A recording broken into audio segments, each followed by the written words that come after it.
Hey everybody, today is Monday, June 7th, and this is episode 8 of the Bracy Sports Show. Like, comment, and subscribe, and hit that bell so you don't miss another show.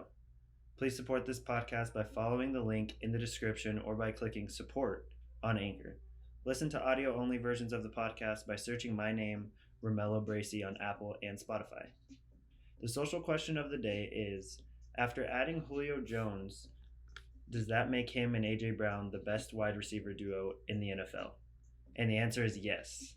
There's no duo in the NFL with their type of explosiveness. I would say that Mike Evans and Chris Godwin are going to be a close second, but A.J. Brown is a rising star at the position, and many people predict a breakout season for him. And I would as well. He's not really a big receptions guy, but he's a big play type of player with, like I said, all kinds of explosiveness. And adding Julio Jones only helps A.J. Brown and definitely helps Derrick Henry. This is going to be a tough offense to stop this season. With A.J. Brown, Julio, and Derrick Henry, it's going to be very hard to stop them because you can't crowd the box with two safeties in the box. You're going to have to play two safeties over the top, which is going to leave Derrick Henry all kinds of room because they have to respect the speed of A.J. Brown and Julio Jones. So I'm really excited about this Tennessee offense moving forward, and we'll see what they do in that tough AFC. To be honest with you, it's becoming more and more tough. So the AFC is looking pretty balanced along with the NFC. There's a lot of good teams in the NFL this season. We'll see where the Titans end up. And on this day in sports history, June 7th, 1998, the Chicago Bulls defeated the Utah Jazz 96-54 in the most lopsided game in the history of the NBA Finals. Getting started with the game recaps of the NBA playoffs this weekend, we start with Brooklyn versus Milwaukee. Game 1 was played on Saturday, June 5th, and Brooklyn came out with a W 115-107. Kevin Durant came out with 29 points and 10 rebounds, and Kyrie added 25 points, 8 rebounds, and 5 assists. Less than a minute into the game, James Harden left with a right hamstring injury, but the Nets did pick up where they lacked with Harden, with 19 points from Joe Harris and 18 points and 14 rebounds for Blake Griffin. The Nets won this game by having role players step up and actually playing some pretty solid defense down the stretch, holding the Bucks to 13 points below their NBA leading average in points per game. And the Nets offense ran just as fluently as ever without Harden, with the pass first mentality, and that's not something I expected to see out of this team. But they were forcing the defense to move quickly with whoop around passes and open Joe Harris threes. So the Nets look really good heading into Game 2, which I believe is tonight. Giannis had 34 points and 11 rebounds, but the Bucks were just 6 from 30 from deep. Brook Lopez added 19 points, and Drew Holiday had 17 and 9 rebounds. The Bucks' number 2 man, Chris Middleton, went 6 from 23 from the field, missing all 5 of his three-pointers. And the Bucks really did miss an opportunity without Harden on the floor, and will look to rebound in Game 2, where Harden is projected again not to play. Hawks came out and stunned Philly fans, taking a 1-0 series lead in Game 1 of the Eastern Conference semifinals. And this was played yesterday on June 6th. The Atlanta Hawks came up with a 128-124 victory over the Philadelphia 76ers and now own a 1-0 lead. Trae Young scored 25 of his 35 points in the first half, and Embiid returned after missing the last 2 games in round 1. The Hawks led by as much as 26 points and made 14 of their first 18 shots and went on a 17-0 run in the first half. Danny Green clearly could not defend Trae Young one-on-one. I'm not too sure from the start why they didn't go with Ben Simmons on Trae Young, but they decided to go with the veteran defender and Danny Green, and Trae Young absolutely cooked him. So expect to see Simmons on him more in Game 2. And in this Game 1, Embiid had 39 points and 9 rebounds, and he looks pretty healthy, so that's a good sign for 76ers fans. Tobias Harris added 20 points and 10 rebounds. But the real story here is Ben Simmons. He did score 17 points, but he's struggling 3 for 10 from the line. And here in the playoffs, he has been fouled intentionally a number of times, and he's not coming through once he gets there. So that's a bit of a concern for the Philadelphia 76ers. But Bogdanovich and Collins each had 21 to add to Trae Young's 35. So all of the Hawks players really came to play and didn't have a problem scoring against Philadelphia. We'll see what kind of adjustments Philly can make with Game 2 coming up on Tuesday. I expect them to play much better defense and you know, ultimately, I expect them to win this game too and tie the series 1-1. Game 7 of the Clippers Mavericks series went down last night, and the Clippers were victorious 126 to 111, and they win the series 4-3.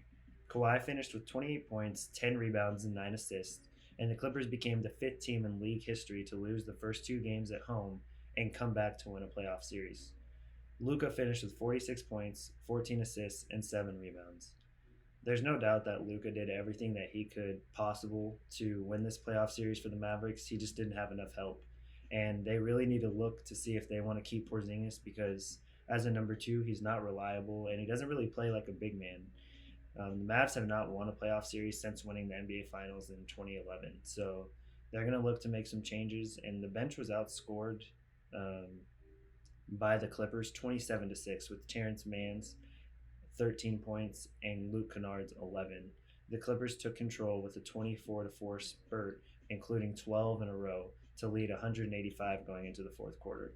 And the Clippers will look to play the number one seed in the West, which is Utah, in game one on Tuesday. And I think that's going to be an interesting series, but I think the Clippers have really battled through adversity in this first series against the Mavericks, and I think they're going to make Utah look pretty easy, actually. So I'll take the Clippers in the next round as well. If you listened to my predictions before the playoffs started, I've got the Clippers going to the Western Conference Finals, and I think they're clearly the best team in the West at this point. Taking a look though at the games that are coming up tonight, we've got Milwaukee at Brooklyn in game number two, and then we have game one of the Denver and Phoenix series. And I think this is one of the more interesting series. Most people didn't project them winning their series, so seeing Phoenix and Denver being matched up here in the second round is going to be a good show, I believe. And no one expected Denver to play as well as they have, with Michael Porter Jr. stepping up and really taking the place of where Jamal Murray's scoring was. So really interested in that series. But in this Milwaukee series, we've got game two, and Harden has already been ruled out. So Milwaukee has no excuse. They know Harden's out. They need to come with firepower ready to play. Brooklyn is a 1.5 point home favorite in this one, and the over under is 234 points. So lots of scoring in this game. Not much defense is what Vegas projects, but Milwaukee will look to have Drew Holiday and Chris Middleton come back from poor shooting performances in game one, where they shot a combined 13 for 43.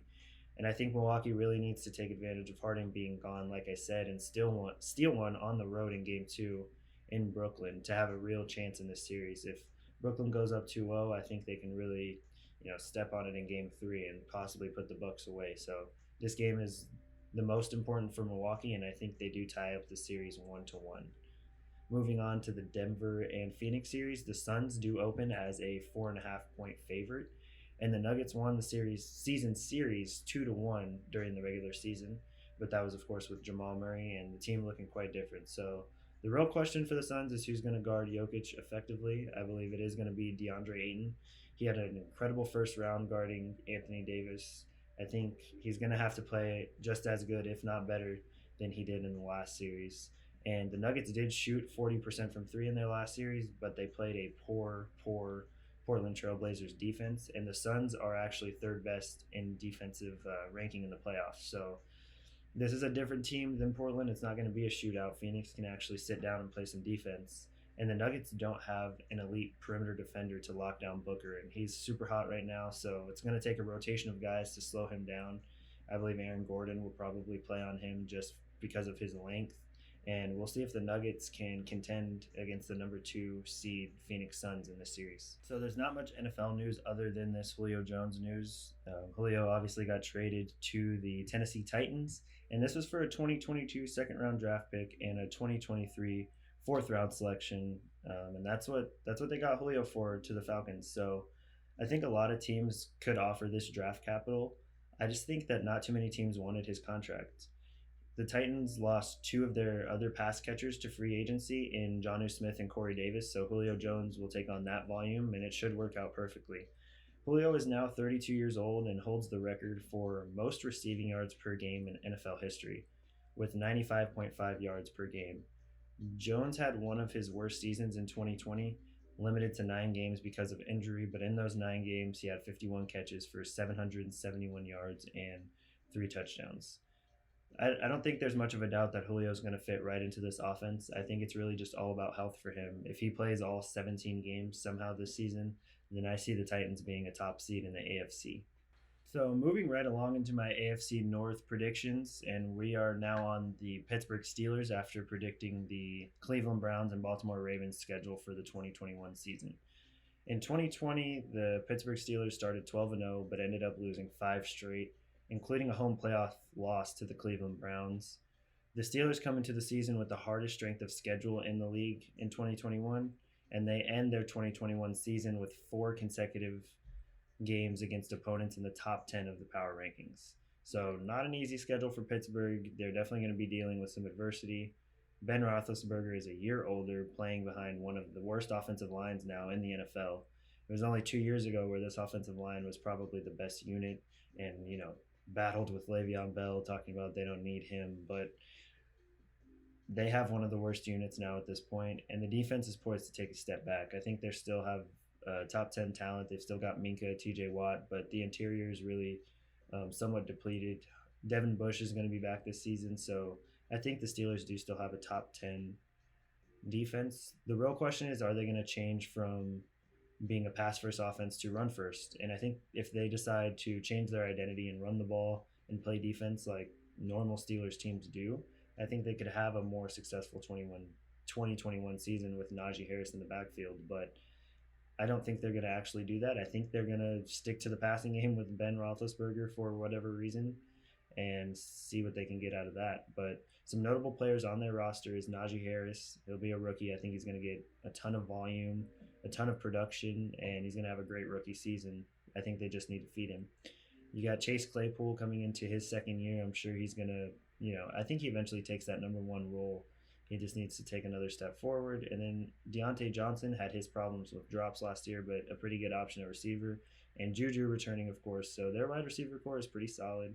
You can definitely work with that. And then you've got Ebron as a nice red zone target as well. So let's get right into the schedule, though, starting with them playing the Buffalo Bills in week 1 in Buffalo. I've definitely got them losing that game. I think Buffalo's offense is just too much for Pittsburgh. I think they're on two different planes. And I think Buffalo's defense can cause problems for Ben Roethlisberger. We're going to see just how healthy he is compared to last season from week 1. So I'm going to pick the Buffalo Bills to win that game.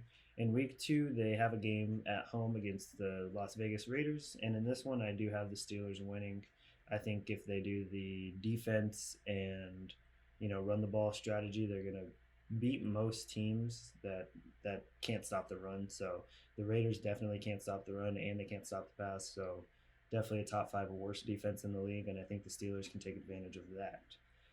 So we've got them winning that game, but in week 3 they do play Cincinnati at home, and I have them losing that one. I think this Bengals team is going to come out with a different fire, and I think their offense is really, really good. So I think the Steelers offense can struggle a little bit if they decide to go to the short passing game again and, be completely absent of the run game. And in a shootout, they might have to do that. So I'm going to take the Bengals in week 3.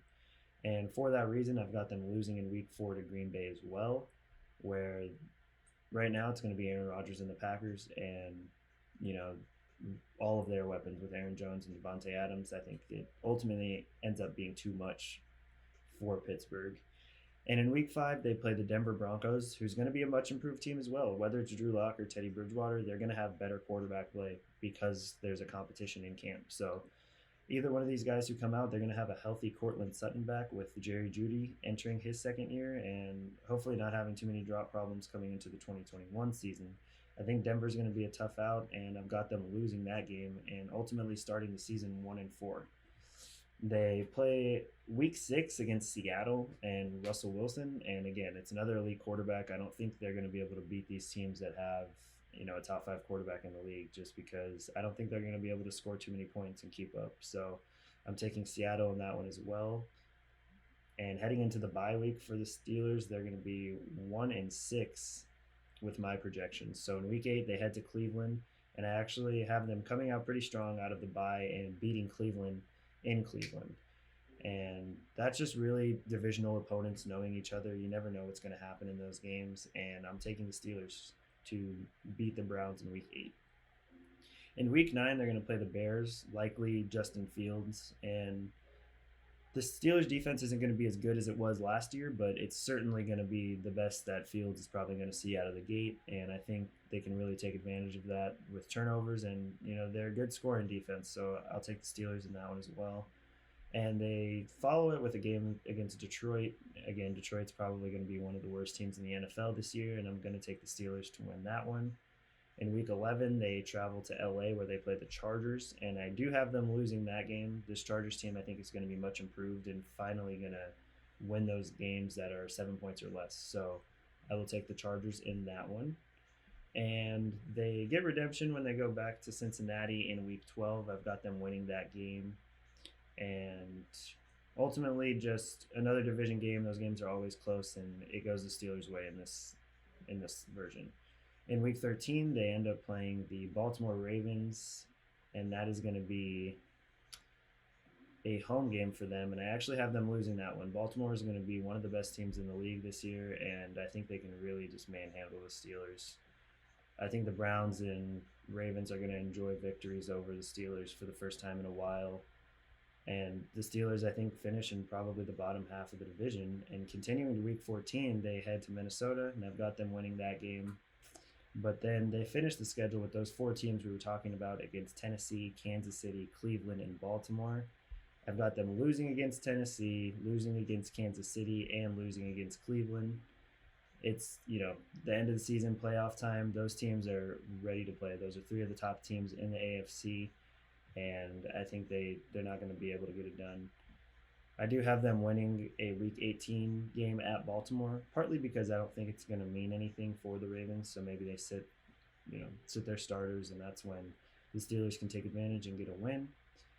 But like I said, I've got them finishing in the bottom half of the division and looking towards a rebuild in 2022. I believe this will be Ben's last year, and the Steelers, are headed downward for the first time in a while. But they're going to need to find their QB of the future. But that's going to do it for today's show, though. Thanks all of you for listening. If you haven't yet to subscribe to the podcast, make sure you do by searching it for pretty much anywhere podcasts can be found. And don't forget to follow me on Twitter at RomeloB_sports.